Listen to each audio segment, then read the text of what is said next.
If we dive together in the shallow end of history, it isn't very difficult to notice that whatever our current understanding of what religion is, it has always been a driving factor for society influencing humanity as a whole.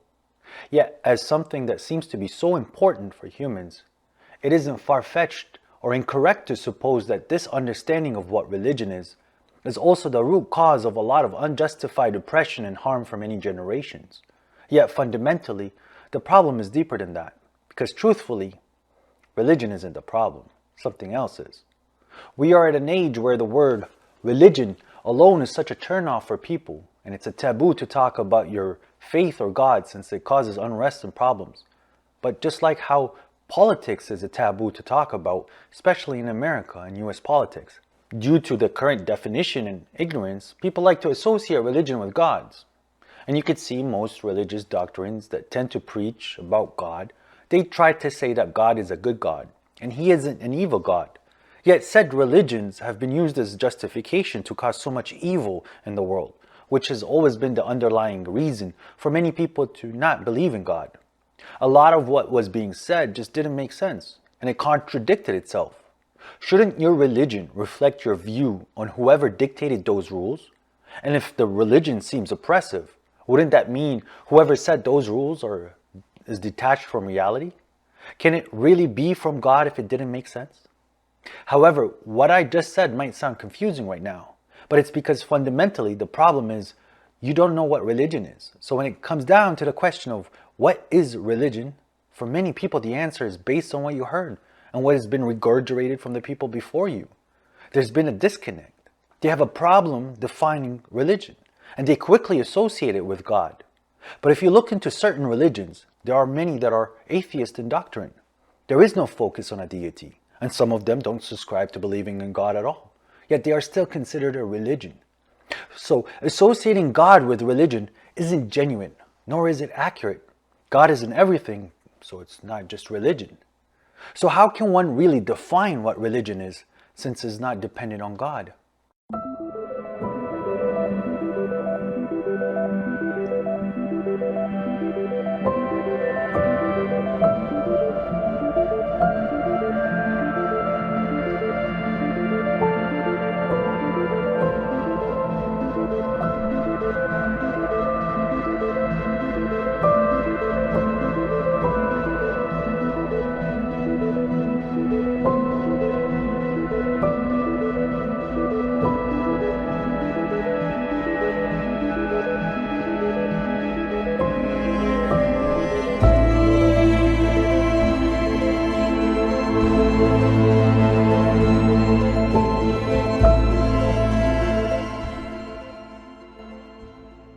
The simple answer is that religion is law. Law is religion. It's the limitations, your bindings, your regulations, based on the conclusions of whatever wisdom or trial and error that you have endured. Religions have an entity that is prescribing these obligations and laws, and it's up to you to adhere to them or not. Those entities can be from anything, from men to people to scientists to governments. It could be you as well. So religion is something that's personal, but it also goes all the way up into a socio-political level. In short, religion is law, and law is religion. They're exactly the same thing. Us as human beings, we are always looking to improve ourselves in situations, both in the singular and as a collective. That's the norm. That's very evident, because it's the core of what most people discuss. Regardless if it's just lip service or actually putting the work in, everyone has something always they want to improve. You know, I'm not as big as I should be, so I should hit the gym religiously. Or I'm not very good at fixing cars, so I should dive into that knowledge religiously. Oh yes, you're right, smoking isn't good for me. I've been trying to quit for the last 10 years. Well, how did you know that smoking wasn't good for me? In any venture, I need to find the do's and don'ts that work for the best result. And it isn't hard to see how people are always throwing in their 2 cents and advice. Do this and don't do that. And you are smart if you do this, and you're an idiot for doing that. Because the results speak for themselves. That's what we're always judging and measuring.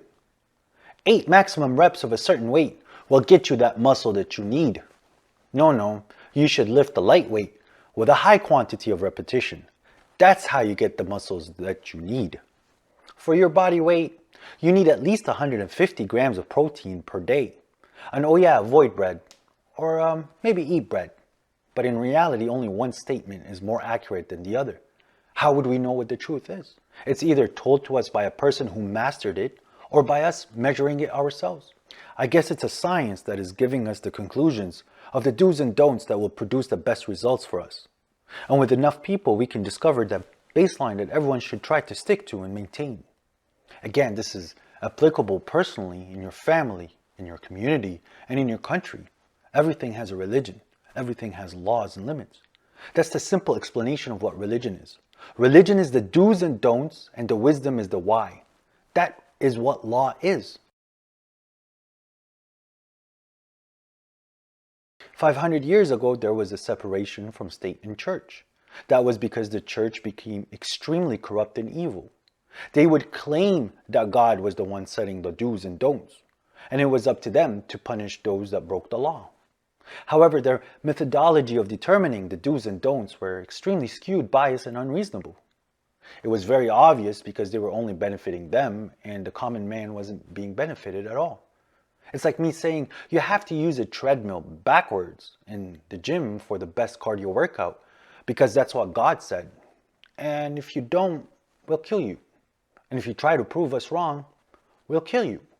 It's our gym after all, and God said so. And who are you to question God? But while you are spending a lot more time on my treadmill to achieve any meaningful results, your personal observations and reason aren't welcomed here. And oh yeah, by the way, you're paying us per hour for that treadmill. So the fundamental problem or issue with that law is they wanted to take over your logic and reason. They think for you. You are not allowed to think. You are a sheep, and you need to believe that. That's the system. You can't understand why the rules are the rules, and it doesn't matter that it doesn't align with the text that drive said rules or reality. So now let's take the alternative. When the church and state did separate, the state came up with what they viewed as the proper way for humanity, their own religion. Yes, the terminology changed, but it's still a religion. One of the elements that the state realized is that we should allow for freedom of speech, because that's how we progress as a society.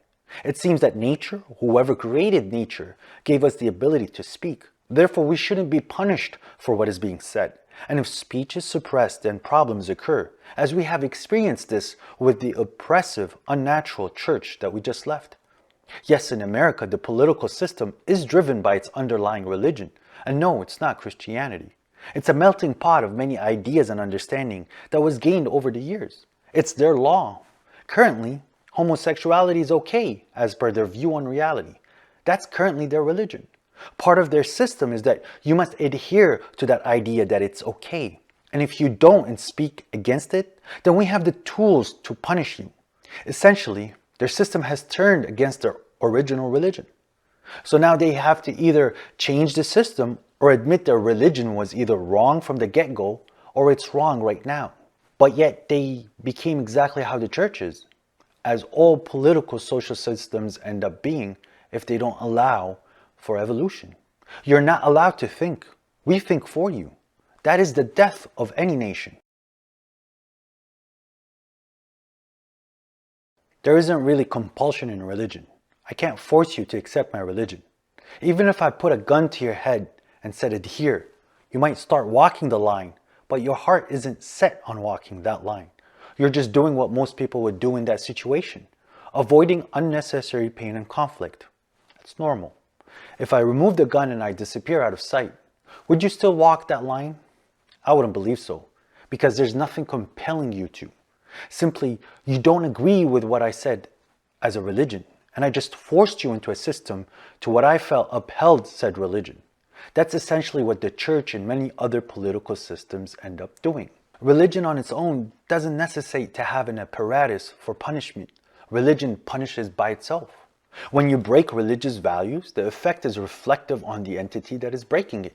You should exercise regularly. If you don't, then your body suffers. Your courts should uphold justice. If they don't, your community suffers. You should allow easy access to housing. Slaving somebody for 10 hours a day and then making it difficult for them to buy a house is catastrophic. It's not human. Religion is the guidance to get the appropriate response and to move forward in a fluid motion. And then the structure is your system to apply what you observed and learned in that religion. It's the organization and application of the discovered or inspired laws. Equating structure to religion is the downfall for any society. That's one of the biggest tells that you're actually in a cult. Fundamentally, religion was never supposed to be structured. It's guidance after all. I can't force you into my religion, but I can force you into my system of applying my understanding of that religion. Structures and systems need to have room to evolve, and there should always be a discussion on the best foot forward. Locking a system to a set time and expecting everyone to adhere to that system indefinitely for the rest of time is just unnatural. Having the whole Middle East pretend that we should be in a socio-political system of the 8th century is just not the best approach. It's not going to work. So now you could see that there's a split from the state and the mosque. Yes, they need a new system. Their understanding of what religion is has failed them. And it's unfortunate that they are trying to inherit the Western liberal system and religion. Yet the religion that did work for the blessed Prophet Muhammad is quickly overlooked. It's only due to what their leaders added to it after the departure of Muhammad. They associated structure and tradition to the religion. But as you now know, structure and tradition changes, but the religion doesn't. They actually don't know the religion of Muhammad, as much as Christians don't know the religion of Jesus. And all they want you to do is adhere to the traditions that they inherited. But that's a conversation for another episode.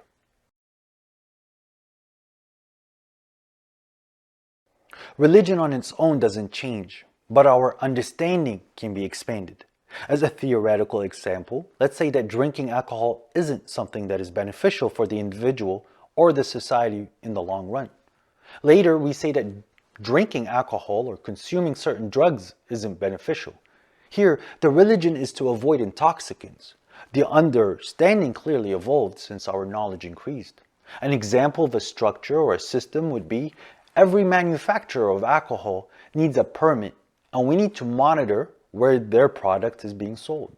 Since there is benefits from alcohol, but if anyone is caught drinking alcohol for recreational purposes, then they are fined, because we want to discourage people from breaking the religion and harming our society. Claiming that this structure is from God or this system is from God, then you are simply a liar. God's involvement in this was very simple. You drank alcohol, you got drunk, you lost self-control. You will never be able to change that natural reality. What you do with that information, that's your system. The religion of what to do and what not to do for humans and humanity hasn't changed. That never changes. Reality does not change. Religion is finding your place in what to do in this reality. Nobody can change the religion of anything. We just unravel it or are told about that part of religion. The truth is, only one religion truly exists. And that religion is adhering to the reality that's in front of you. Whatever you put in the pot, you will be eating. If you want a good meal, then it's best you put the best ingredients. And if you put the worst ingredients, then you're going to have a terrible meal. And nobody wants a terrible meal. It's very simple. Reality has shown that for a society to be healthy, justice, empathy, honesty, and hierarchy are all important ingredients that needs to be upheld. Anything short of that will cause significant problems for humanity. All other religions, including the Islam of the 21st century that is currently being preached in the Middle East, they all fall short. They fall into one fundamental catastrophic issue. They put a center figure other than reality as a dictator of law. And that figure is idolized, where nothing that is spoken about them can be challenged, as long as the speaker is from that said group or cult. They associate that figure with the idea of a lord. That individual or group of individuals are essentially the common subscribers' lords. Yes, sir, or else. Shut off your brain and obey. There is no room for debate, because my team will win no matter what. Facts don't matter. The truth is, these systems aren't driven by a proper religion based on reality and truth, but they are in fact cults. some of which harbor more cults within that parent cult. Whoever that cult's idol is, regardless if it's a man, a spirit, a prophet, some scholar or governments or scientists, they cannot encompass the full truth that is accurate for all of humanity from the start of time to the end of time. They cannot set a system that will not change and last until the day of judgment. The only way that's done is if God is that centerpiece. When you put reality, which is the one God, as the center point to dictate your religion, then you're able to build a system that can flourish quickly. A structure that coincides with this specific point in history, that is as close as possible to the truth, and has the ability to evolve with the time yet bound to the same religion. Us as humans, we like to remove the ability for growth and evolution in society because we don't like change. And for the elites, change means that I might lose my power and my money, so I cannot allow you to think. Religion and God were never the problem of humanity, since atheists have religions, and communism as a religion was extremely destructive. The real problem for humanity is cults. Cults with guns are the biggest problems of humanity. Cults are the result of idolization or associating things or people to God and truth. The Western government, Zionism, Christianity, Sunniism, these are all cults that cause more harm than good.